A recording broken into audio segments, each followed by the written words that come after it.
여러분 혹시 주변에서 이중 국적을 가지고 사시는 분 보신 적 있습니까? 이중 국적? 어, 국적을 두 개 가진다는 뜻이죠. 이중 국적. 좀 부러운 마음이 들지 않으세요? 특별히 미국과 같은 그런 서구 선진국의 국적을 가지고 있는 사람을 보면 마음 한켠에 좀 부러운 마음이 드는 게 사실입니다. 제가 아는 한 청년은 이중 국적자인데요. 한국인 부모님에게서 태어났기 때문에 대한민국 국적을 가지고 있고 또 그런데 그 부모님이 선교사입니다. 그래서 서부 아프리카의 코트디부아르라고 하는 나라에서 선교를 하다가 거기서 이 아이가 태어났습니다. 그래서 이 아이는 대한민국 국적과 서부 아프리카의 코트디부아르 국적을 가지고 있습니다. 그래서 제가 부러워했습니다. 저는 국적이 하나니까 야 국적이 두 개씩 있으면 좋겠다 했더니 이 친구가 뭐라고 한 줄 아세요? 그거 어디다 써먹게요? 이러더라고요.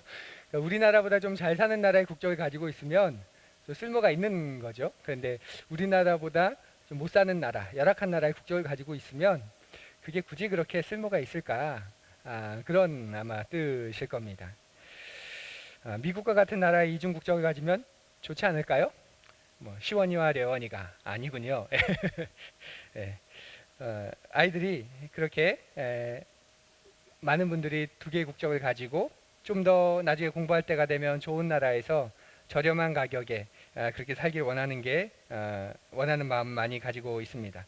특별히 아마 미국에 친지가 있는 분들은 그 마음이 더할지도 모르겠습니다. 어쩌면 우리가 이 세상을 이렇게 두 개의 국적을 가지고 사는 듯한 생각이 들 때도 있습니다. 이 세상의 시민으로 살지만 또 하나님 나라 백성으로 그리스도인으로 살아가는 것. 그래서 이 세상에 들어가기에는 그리스도인이기 때문에 뭔가 약간 꺼림직하고 그렇지만 또 이 세상을 벗어나자니 또 뭔가 약간 또 현실적이지 않은 것 같고 마치 이렇게 두 개의 국적을 가지고 살아가는 듯 생각하기 쉽습니다.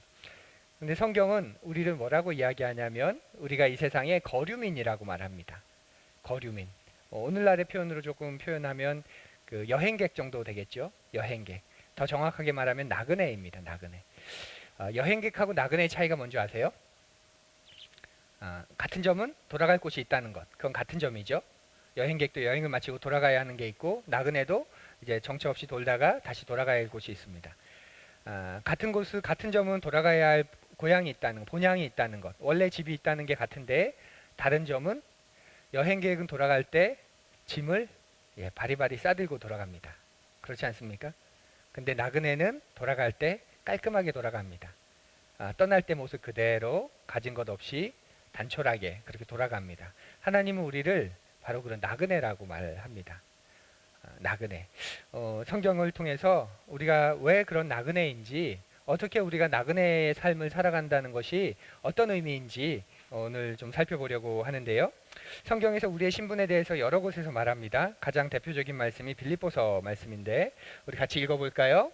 그러나 우리의 시민권은 하늘에 있습니다. 그곳으로부터 우리는 구주로 오실 주 예수 그리스도를 기다리고 있습니다. 그분은 만물을 복종시킬 수 있는 권능으로 우리의 비천한 몸을 변화시켜서 자기의 영광스러운 몸과 같은 모습이 되게 하실 것입니다. 우리의 시민권이 하늘에 있다 이렇게 말합니다. 우리의 시민권이니까 우리가 어느 나라 사람인지를 말하는 거죠. 베드로 사도도 우리가 이 세상에 잠시 잠깐 머무는 거류민, 나그네라고 말합니다. 함께 있습니다. 사랑하는 자들아, 거류민과 나그네 같은 너희를 권하노니 영혼을 거슬러 싸우는 육체의 정욕을 제어하라. 또 히브리서에서는 우리의 믿음의 선진들이 진짜 우리에게 고향이 있다. 그것을 수도 없이 증언합니다. 그리고 그것을 믿고 살았다고 선언하지요.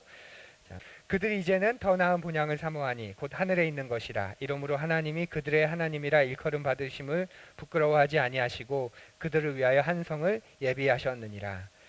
자, 바울의 말을 기억해 보십시오. 우리의 시민권은 하늘에 있다. 그리고 베드로의 말을 기억해 보십시오. 우리는 이 땅에 나그네고 거류민이다. 그리고 히브리서에서 말하는 믿음의 선진들은 더 나은 본향, 진짜 본향이 있다라는 것을 믿고 살았습니다. 이 그림이 그려지십니까? 우리는 이 세상을 살아가지만 이 세상에 속한 사람이 아니라 또 다른 곳에 속한 사람이라는 거예요. 돌아갈 곳이 있다는 말입니다. 이것이 성경이 우리에게 수도 없이 증언하는 모습입니다. 그러면 이제 문제가 해결된 듯 합니다. 우리가 사는 이 세상은 가짜고 우리가 진짜 가야 할 세상이 있다. 진짜 돌아가야 할 곳이 있다. 그러니까 우리의 집은 따로 있다. 그래서 어떻게 살면 되죠? 오매불망 그날만 그곳만 바라보며 살면 됩니다. 그런데 성경은 또 그렇게 말하지 않습니다. 그 고향이 그 진짜 나라가 놀랍게도 우리에게 임하였다 이렇게 말합니다. 그래서 거기서 지금 긴장과 갈등이 있는 거예요. 진짜 고향이 저기 있고 우린 이 세상의 나그네입니다. 그러면 다 해결됩니다. 아, 이 세상 가짜구나. 진짜가 있구나. 빨리 저 나라 갔으면 좋겠다. 빨리 저곳에 갔으면 좋겠다. 그렇게 살면 됩니다. 그런데 성경은 또 다른 곳에서 이렇게 증언합니다. 그런데 그 나라가 그 본향이 우리에게 와 있다라고 말이죠.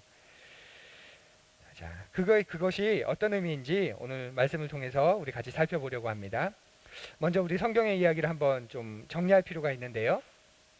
성경에 가장 처음 나오는 이야기, 천지창조의 이야기이지요. 천지창조의 사건을 다른 말로 하면 어떻게 말할 수 있다고 말씀드렸죠? 아무것도 없던 곳에 하나님이 하나님의 세상을 만드신 것. 그것이 천지창조 사건의 모습입니다. 그렇죠? 아무것도 없던 곳에 하나님이 하나님의 세상을 만드신 겁니다. 하나님 나라를 만드신 거죠. 그리고 인간을 만드신 건 그 하나님 나라의 하나님 나라 백성을 만드신 겁니다. 이게 천지창조의 사건을 우리가 또 다른 의미로 볼 수 있는 그림입니다. 하나님은 하나님 나라를 이 세상에 만드셨고 그 속에 하나님 백성을 만드셨습니다. 그리고 하나님께서 다스리시고 온 인간은 하나님의 보호와 은총 속에서 하나님이 만드신 세상을 누리면서 살도록 하신 것. 그것이 하나님이 이 세상을 만드신 첫 그림입니다. 그런데 인간이 범죄함으로 깨져버리죠. 훼손돼 버리죠. 그런데 하나님이 그냥 두지 않으시고 다시 하나님 나라가 되도록 고쳐주십니다. 가죽옷을 입혀서 고쳐주기도 하시고 또 용서하시고 함께 하십니다. 인간과 땅은 죄로 인해 심판을 받고 고난과 고통이 임하게 되었지만 여전히 하나님께서 다스리시는 하나님의 나라가 되게 하시는 거죠. 그런데 인간이 하나님의 은혜 속에서 번성하기 시작하다가 또다시 악해지기 시작합니다.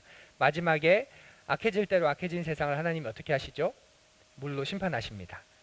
예. 노아만 남았다고 할 만큼 세상이 망가질 대로 망가져 버린 거예요. 노아가 사라지면 어떻게 되나요? 더 이상 하나님의 백성이 사라지게 되는 거죠. 하나님 나라가 의미 없어지게 되는 겁니다. 그래서 하나님은 홍수 심판을 통해 다시 이 세상을 심판하시고 다시 재창조를 하십니다. 노아를 통해 하나님 나라를 하나님의 백성을 다시 세우시려고 했던 것, 그게 하나님의 뜻입니다. 그렇게 또다시 인간이 번성해집니다. 그런데 신할 평지에 이르러서 이제는 우리가 자신들이 하나님이 되려는 악을 범합니다. 바벨탑 사건이 바로 그것을 의미하죠. 다시 망가지고 훼손된 하나님 나라를 하나님은 이제 또 아브라함이라는 한 사람을 통해서 이루려고 하십니다. 아브라함과 그의 후손들을 통해서 이 세상에 하나님 나라가 어떤지, 하나님의 백성이 어떤 사람들인지를 보여주려고 하시는 거죠. 그리고 그것을 통해서 어떤 일이 일어나기 원하셨습니까? 하나님이 열방이 하나님에게로 돌아오길 원하십니다. 아브라함과 아브라함의 후손을 복주시는 게 하나님의 목적이 아니라 아브라함과 아브라함의 후손들을 복주심을 통해서 하나님을 떠났던 열방이 하나님 나라로 하나님의 백성으로 들어오길 원하시는 것, 그것이 하나님의 뜻이고 아브라함과 아브라함의 후손들을 택하신 이유입니다. 그리고 우리가 아브라함의 영적인 후손이라는 이야기가 바로 거기에 있습니다.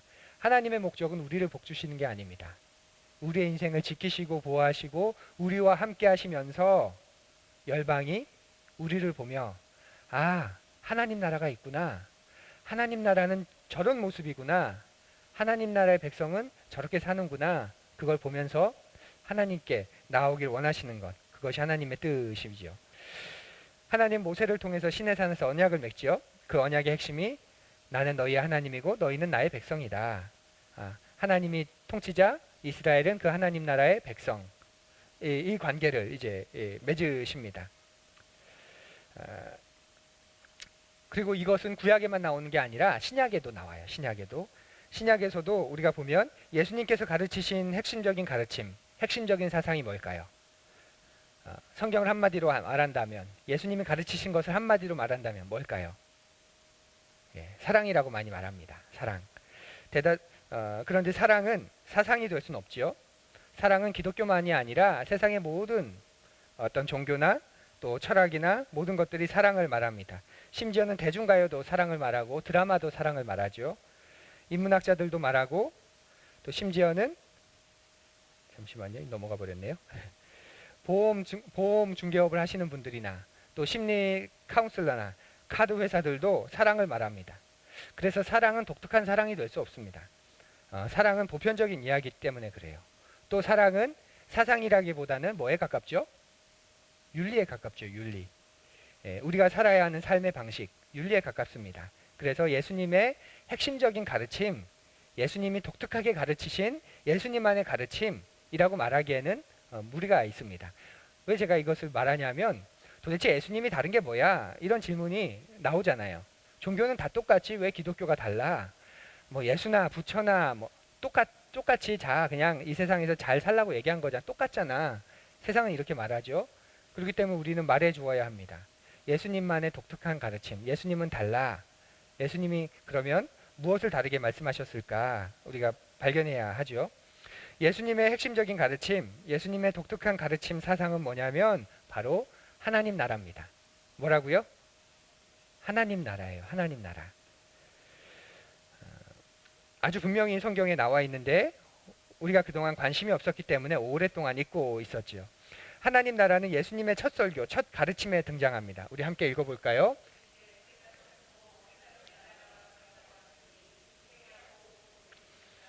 예, 예수님이 공생애를 시작하시면서 첫 번째 하신 설교입니다. 첫 번째 하신 가르침입니다. 이 말만 하고 끝나진 않으셨겠지만 아마 수많은 말들을 하셨겠지만 마가는 한 문장으로 정리합니다. 예수님이 첫 설교는 예수님께서 공생애를 시작하시며 첫 번째로 말씀하신 건 바로 이거야 라고 말이죠. 하나님 나라가 가까이 왔다. 그러니 회개하고 복음을 믿어라. 예수님의 첫 설교는 바로 하나님 나라에 대한 이야기였습니다. 그리고 예수님은 3년 공생의 기간 동안 곳곳에서 이렇게도 말씀하십니다. 하나님 나라가 너희에게 임했다라고 말이죠. 가장 대표적인 구절이 귀신을 내쫓으시고 난 다음에 사람들이 예수님을 비난하죠. 저 예수 가짜라고. 귀신의 힘을 힘입어서 지금 귀신을 쫓아내는 귀신의 수하라고 혹은 귀신의 우두머리라고 그렇게 예수님을 공격하자 예수님이 이렇게 말씀하십니다. 좀 길지만 한번 들어보십시오. 그들 가운데서 더러는 이렇게 말하였다. 그가 귀신들의 두목인 바알세불의 힘을 빌어서 귀신을 내쫓는다. 또 다른 사람들은 예수를 시험하여 하늘에서 내리는 표징을 보여달라고 그에게 요구하여라. 그러나 예수께서는 그들의 생각을 아시고서 이렇게 말씀하셨다. 어느 나라든지 갈라져서 서로 싸우면 망하고 또 가정도 서로 싸우면 무너진다. 그러니 사탄이 갈라져서 서로 싸우면 그 나라가 어떻게 서 있겠느냐. 너희는 내가 바알세불을 힘입어 귀신을 내쫓는다고 하는데 내가 바알세불을 힘입어 귀신을 내쫓는다면 너희들의 추종자들은 누구를 힘입어 내쫓는다는 말이냐. 너희의 귀신 쫓아내는 자들에게도 똑같은 욕이 되지 않겠느냐. 그 다음 같이 읽어보죠. 그러나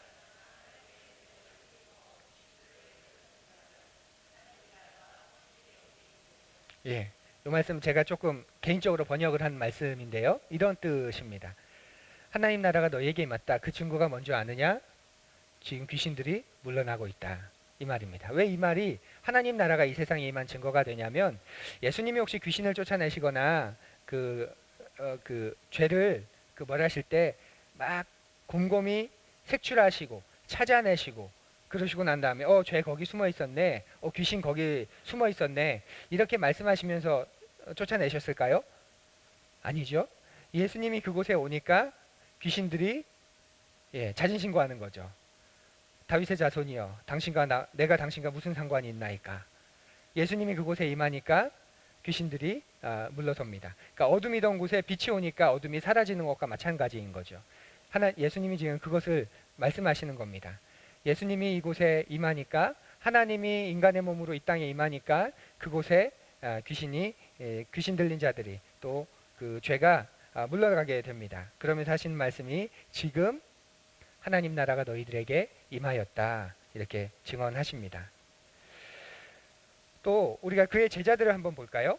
사복음서에 예수님의 제자들은 굉장히 겁쟁이로 나와요. 그런데 놀랍게도 이들이 몇 장 지나지 않은 사도행전으로 넘어가면 세상에서 이런 사람들처럼 용감한 사람들이 없을 만큼 변하게 됩니다.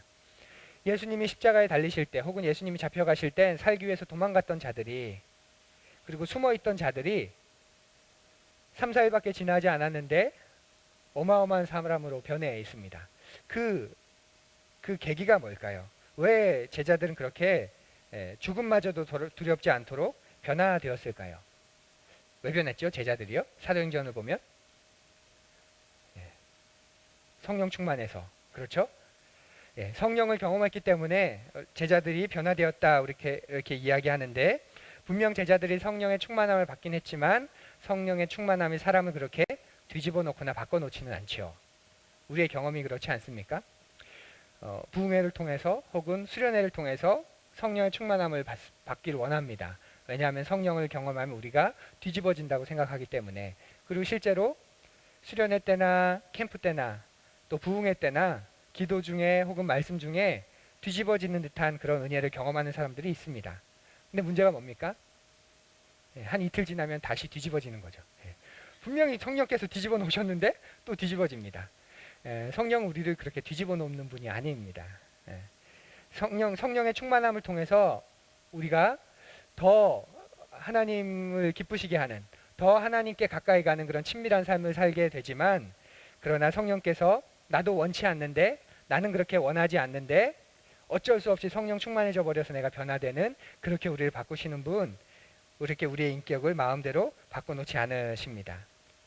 사도행전의 제자들이 성령께서 역사하신 것은 분명한 사실이지만 성령께서 이들을 3일 전만 해도 두려움에 떨던 이들을, 스승까지도 버린 이들을 성령 충만해져서 그 다음부터는 승승장구하면서 목숨까지도 내놓으며 살았다. 그렇게 우리가 말할 수 있지 않습니다. 왜냐하면 하나님은 인격적인 하나님이기 때문에 그렇죠. 그러면 사도행전의 사도들은, 그런 초대교회 성도들은 어떻게 이렇게 바뀌게 된 것일까요? 두 가지입니다. 예수 그리스도의 부활을 보았기 때문에. 부활하신 예수님을 보고 나니까 바뀌게 되죠. 그리고 그 부활하신 예수님께서 돌아가시기 전에 가르쳤던 가르치심을 다시 가르쳐 주십니다. 그리고 그들이 그것을 이제 드디어 깨닫게 됩니다. 그 가르침을 깨닫게 된 거죠. 그 전까지는 가르침을 깨닫지 못했어요. 그래서 예수님이 이야기하면 동문서답합니다. 예수님 그 나라가 오면 제 아들 하나는 우편에, 제 아들 하나는 좌편에 예수님 앉혀주십시오. 이렇게 말할 만큼 예수님이 가르쳐 주시는 걸 제자들은 깨닫지 못했습니다. 그런데 부활하신 예수님을 통해서 깨닫게 되면서 하나님 나라를 알게 됩니다. 이걸 어떻게 알 수 있냐면, 예수님께서 부활하시고 난 다음에 40일 동안 제자들과 함께 하면서 뭘 하셨는가 우리가 생각하면 알게 됩니다. 예수님이 부활하셔서 40일 동안 제자들과 뭘 했을까요? 바로 이것을 하셨습니다. 자, 읽어보죠. 시작.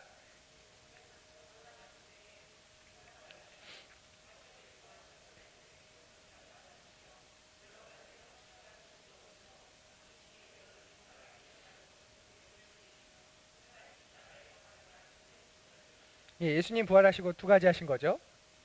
자신을 보여주신 것, 또 하나님 나라에 관해서 말씀해 주신 것. 예수님이 하나님 나라에 대해서 이제까지 말했는데 제자들이 오해합니다. 그래서 도망가죠. 그런데 다시 부활하신 예수님이 하나님 나라가 이 세상에 임하였다는 사실을 다시 가르쳐 주십니다. 그리고 제자들이 그것을 깨닫고 그때부터는 하나님 나라 백성으로 살기 시작합니다. 바울은 어떨까요? 바울이 가르친 핵심 내용은 뭘까요? 이제 대부분 눈치 잡으시겠죠? 바울이 가르친 것 이겁니다. 같이 읽어봅니다. 바울이 온 이태를 자기 셋집에 머물면서 자기에게 오는 사람을 다 영접하고 하나님의 나라를 전파하며 주 예수 그리스도에 관한 모든 것을 담대하게 거침없이 가르치더라. 사도행전의 마지막 장면이죠. 바울이 무엇을 가르쳤습니까? 하나님 나라를 전했습니다. 예수 그리스도에 대해서 전하였고 가르쳤다, 이렇게 말을 합니다. 그러니까 사도행전 처음에서 부활하신 예수님이 제자들에게 하나님 나라를 가르쳤고, 사도행전의 마지막에 바울이 바로 그 하나님 나라를 가르칩니다. 예수님의 가르침의 핵심은, 그리고 초대교회로부터 교회가 붙잡고 놓치지 않는 진리가 바로 이 하나님 나라입니다. 하나님 나라. 그러면 우리가 여기서 이 하나님 나라에 대해서 좀 짚고 넘어가야 되는 게 하나 있는데요. 우리가 하나님 나라 그러면 크게 오해하는 게 한 가지 있어요. 하나님 나라 그러면 뭐죠?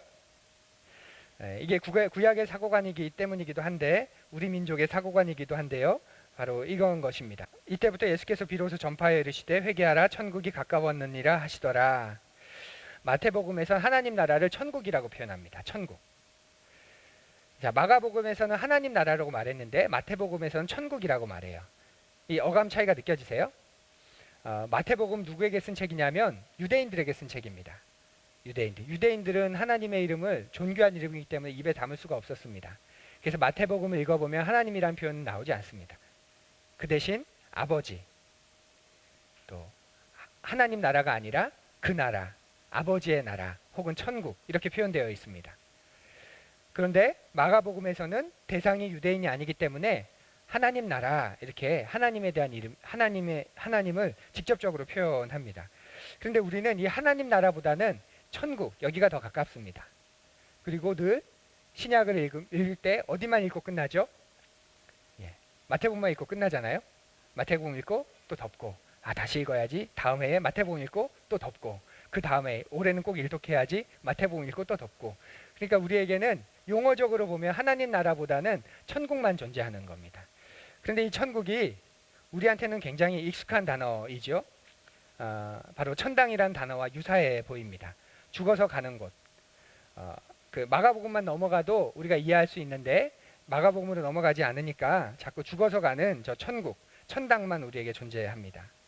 그리고 이것이 우리에게는 좀 자연스러운 그런 부분이었어요. 선교사님들이 우리나라에 와서 복음을 전하실 때 우리나라의 그 조선의 세계관에서는 뭐가 존재했냐면 저 세상을 가면 그 옥황상제가 다스리는 천당이 있고 염라대왕이 다스리는 지옥이 있습니다. 이 세상을 착하게 살고 열심히 살면 천당으로 가서 옥황상제가 주는 복을 받는 거죠. 그곳에 가면 내 곳간이 있고 내 곳간에 금은보화들이 가득하고 산의 진미가 가득하고 그곳에서 아주 행복하게 삽니다. 그런데 이 세상에 살 때 나쁜 짓 하고 악하게 살면 지옥에 가서 옥황상제 그 염라대왕이 내리는 벌을 받으며 사는 것. 그게 당시에 우리의 세계관이었는데 선교사님들이 와서 천국을 증언합니다. 그런데 그 천국이 그동안 우리가 믿고 있던 천당과 그렇게 다르지 않아요. 저 천국에 가보면 하나님이 보좌에 앉아 계시는데 빛이 나신 하나님 앉아 계시는데 그 하나님이 내 곳간, 내 집이 있고 내 창고가 있고 천국에 그 창고를 열어보면 하나님께서 이 땅을 사는 동안 착하고 충성되게 살았다고 말씀하시면서 많은 좋은 것들을 가득 채워주시죠. 그리고 하나님이 계신 그 천국에 가보니까 길은 뭘로 되어 있죠? 길은 황금으로 되어 있고 하나님이 살고 계신 그 보좌, 그 성전은 금은보화, 보화들로 되어 있고 그러니까 우리의 정서에 딱 맞는 거죠. 그래서 쉽게 믿을 수 있었습니다. 그래서 우리에게 천국은 언제나 죽으면 가는 곳입니다. 죽으면 가는 곳. 그런데 예수님께서 오셔서 가르쳐 주신 하나님 나라는 굉장히 특수하셨습니다. 가게 될 하나님 나라도 말씀하셨지만 그 하나님 나라가 우리에게 임하였다 말씀하시는 거예요. 자, 그러면 우리가 천국의 개념 한번 살펴보면요. 우리가 믿고 있던 천국의 개념, 구약의 천국의 개념은 이런 겁니다. 우리가 이렇게 이 세상을 살지요. 이 세상을 살다가 세상이 끝나거나 혹은 우리의 인생이 끝나면 끝이 있습니다.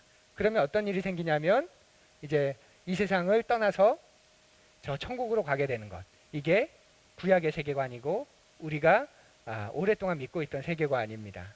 그런데 예수님께서 오셔서 하신 이야기는 다르죠. 예수님은 이렇게 말씀하십니다. 우리가 이 세상을 살아요. 이 세상을 사는데 이 세상 속으로 예수님이 이렇게 오십니다. 예수님이.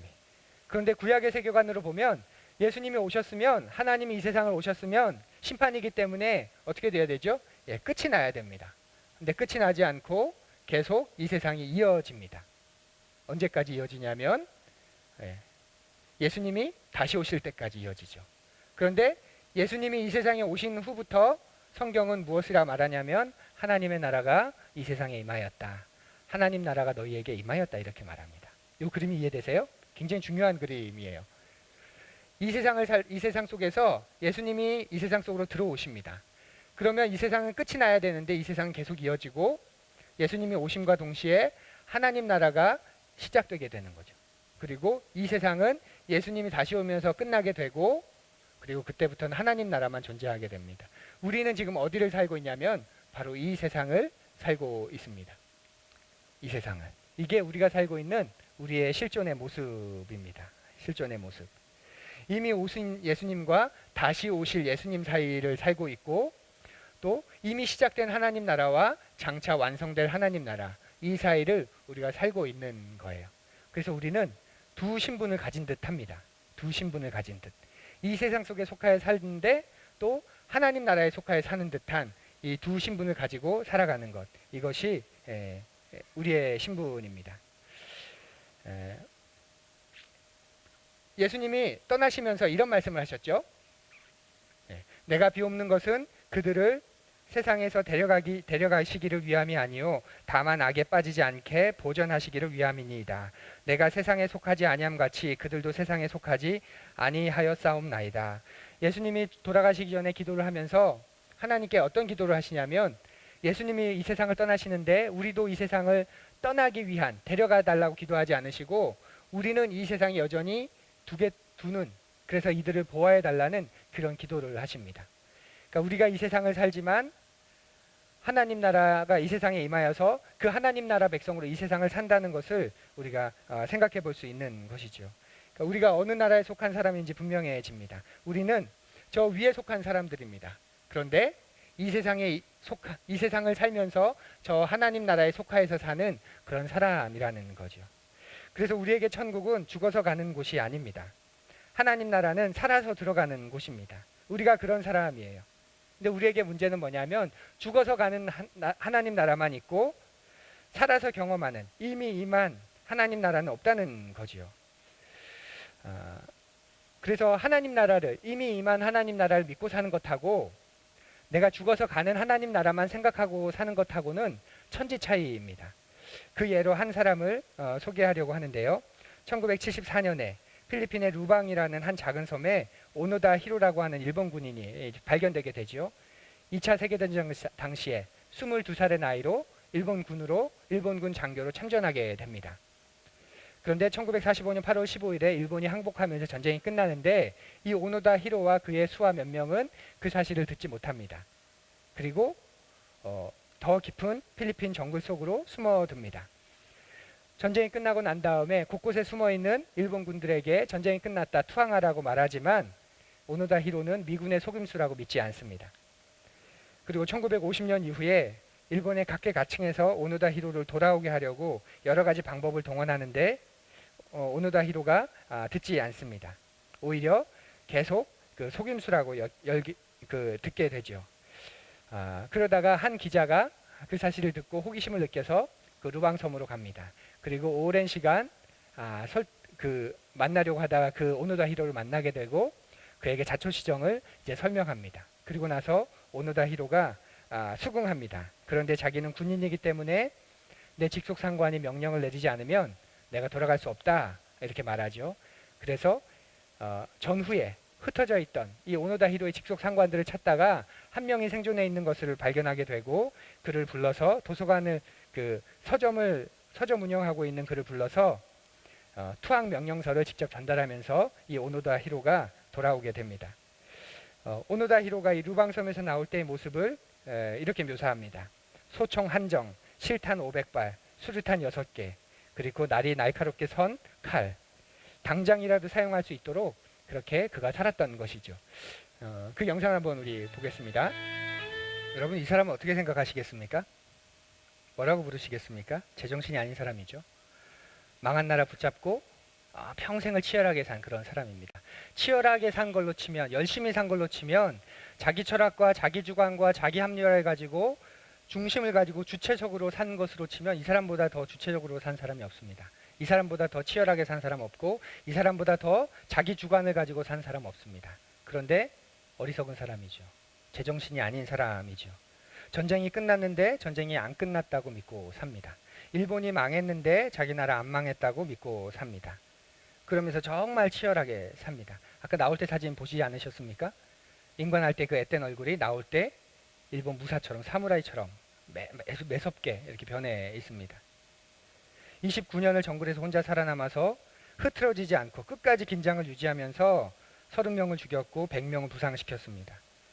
마지막에도 전쟁이 끝난 걸 알면서도 안 나옵니다. 나는 군인인데 상관의 명령이 없으면 나갈 수 없다. 네. 그리고 자기 상관이 와서 귀대 명령서를 내리니까 그제서야 돌아옵니다. 제정신이 아닌 사람이죠. 제정신이 아닌. 그런데 우리가 이렇습니다. 우리가. 그리스도인들도 이 오노다 히로와 똑같습니다. 별로 다르지가 않아요. 우리가 사는 이곳 이 세상 어떤 곳입니까? 망한 곳 아닙니까? 그리고 끝이 있는 곳 아닙니까? 그런데 이것이 영원하다고, 이 삶이 영원할 거라고, 이 삶은 퇴색되지 않을 거라고 그렇게 믿고 우리가 얼마나 열심히 온 힘을 다해 살아갑니까? 영원한 그 하나님의 나라보다, 영원한 그 하나님께서 원하시는 그 하나님의 삶보다 어쩌면 내가 죽으면 끝나는, 어쩌면 내가 사고나 무엇을 당하면 큰 제약이 될 수밖에 없는, 제한이 될 수밖에 없는 그 삶을 영원할 거라 믿으며 살아갑니다. 그리고 이 세상에 얼마나 많은 눈물과 얼마나 많은 고통이 있습니까? 뉴스 보는 게 겁나지 않으시나요? 이제는 그 엄청난 일들이 너무 자주 일어나니까 무뎌져 버리지 않았나요? 많은 사람들이 울부짖고 가정폭력을 비롯해서 끔찍한 일들이 사랑하는 사람들 사이에서 일어납니다. 그게 이 세상의 모습입니다. 그런 이 세상 속에서 하나님 우리를 구해내길 원하시는 겁니다. 너희가 사는 세상 완전히 망가졌다. 다 망가졌다. 인간의 존엄성도 다 훼손됐고 기본적인 인권도 인정되지 않고 그렇게 살고 있는 이 세상에서 하나님이 우리를 살려내고 싶으신 거죠. 그리고 그곳에 하나님 나라를 세우고 싶으신 겁니다. 하나님은 날 구원하러 오신 게 아니라 이 세상을 구원하러 오시는 거예요. 그리고 이 세상을 구원하시기 위해서 우리를 먼저 택해 주시는 거죠. 그리고 이 망한 세상이 이렇게 돌아가지만 내 백성들을 봐라. 내 백성들이 모인 곳을 봐라. 그곳은 다르게 돌아간다. 하나님이 끊임없이 이걸 보여주는 겁니다. 이 그림을 다시 한번 좀 기억해 보시면 좋겠습니다. 우리는 어느 곳을 삽니까? 이 세상에 살다가 예수 그리스도를 발견하고 예수 그리스도를 만나서 이제 시작된 하나님 나라로 옮겨져서 저 하나님 나라를 사는 사람들입니다. 그것이 우리의 신분입니다. 이 세상이 끝날 거라는 걸 알고 이 세상에 끝이 있다는 걸 알고 우리 인생에도 끝이 있다는 걸 압니다. 그러나 하나님 나라가 시작되었고 그 하나님 나라가 영원히 이루어진다는 걸, 이어진다는 걸 우리가 압니다. 그래서 믿음으로 바라보면서 그렇게 주님을 바라보며 살다가 주님께서 다시 오시면 진짜 하나님 나라에 들어가서 영원히 살게 되는 거죠. 그래서 믿음, 소망, 사랑, 그 중에 이 세 가지는 영원할 것인데 그 중에 제일은 사랑이라고 말하는 겁니다. 믿음으로 저 하나님 나라를 바라보고 살았고 소망을 가지고 저 하나님 나라를 바라보고 살았고 그래서 사랑을 가지고 서로 격려하면서 살았는데 그 나라가 임하게 되니까 믿음이 이루어진 것이고 소망이 이루어졌기 때문에 이제는 뭐만 남은 거죠? 사랑만 남은 겁니다.